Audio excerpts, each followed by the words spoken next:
Hello teachers! Welcome back to the Can for Educators course.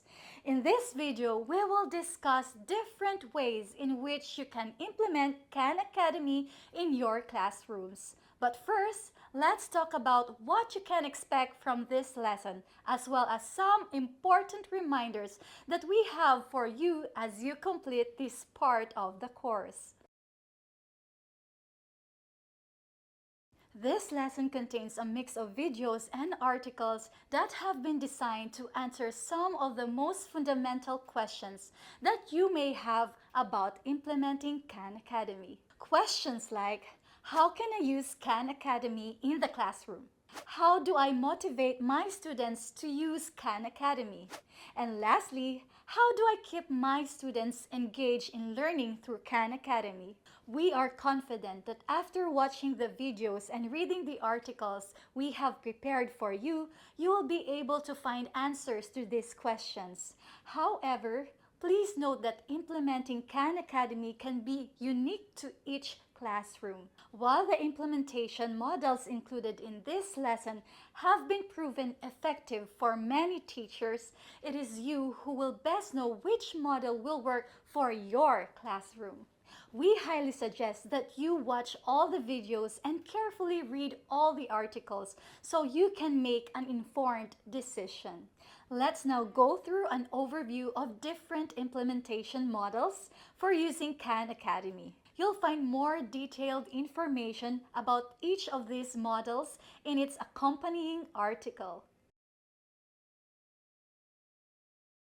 In the Teach, Assign, and Practice model, all three steps happened in the classroom. Let's say you are teaching your class.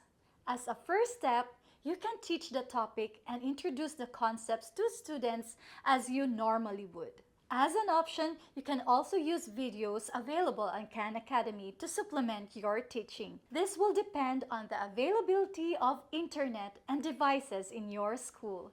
After you introduce the concept to students, you can then assign a specific Khan Academy exercise aligned with the topic that has been taught.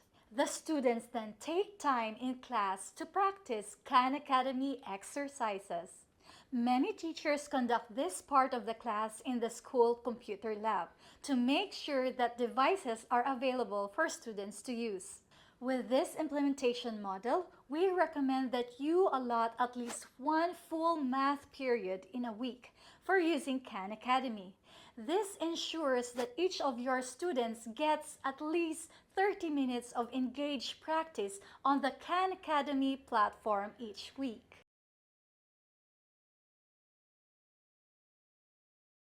In this model, you teach a topic in the classroom and practice the exercises in the textbooks or modules as usual. You then assign the Khan Academy content to students as homework. Students can complete the assignments at home and master the exercises before they come to class. You can then review the scores of the students and select the skills or topics where students need more support. You can then reteach or make the necessary clarifications in your next class. We know that not all students have access to devices and internet at home. When using this model, make sure to identify who these students are and provide them access to Khan Academy in school so that they too can work on the content you assign to their class. It is not necessary to pick just one of these two models that we have seen so far. The Khan Academy as homework model can also be used in addition to the Teach, Assign, and Practice model.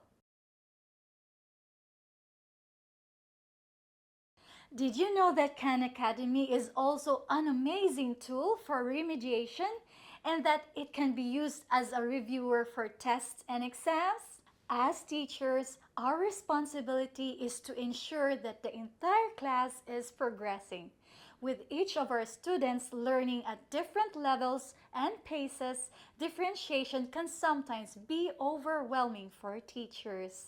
Fortunately, assigning content that matches the needs of your students can easily be done on Khan Academy.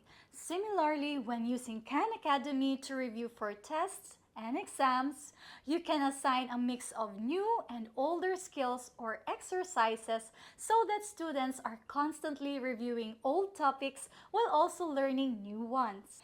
Meanwhile, as a teacher, you'll receive regular progress reports on the platform. This strategy is especially effective when students are preparing for unit tests, summative assessments, quarterly exams, and other types of exams. As mentioned earlier, there are more details about this as well as a few other strategies available in the articles provided. Please read them to learn more about implementing Khan Academy. We recommend that you identify the model that works best in your class and start implementing them. You can always come back to this lesson and try another model should that be necessary. Best of luck, teachers! You can do it!